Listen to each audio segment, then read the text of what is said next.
ভাই এই জামার দাম কত? ভাইয়া 2500 টাকা। না ভাই একটু বেশি হয়ে যায়। আচ্ছা ভাইয়া এই করেন, আপনি 2000 টাকা দেন। 2000 টাকা?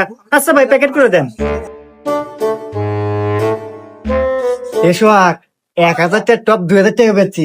এক কাজ করি, 500 টাকা তুই রাখ আর 500 টাকা আমি নেই, আর মহাজন আসলি 1000 টাকা ধরা দেবানি। মহাজন এই যে একটা টপ বেচলাম, টাকাটা রাখেন। ঠিক আছে। ভাইয়া গতকাল এই জামাটা নিয়েছিলাম তো আমার বউয়ের পছন্দ না, এই জামাটা নেন আর টাকাটা ফেরত দেন। ও আচ্ছা ভাই দাঁড়ান।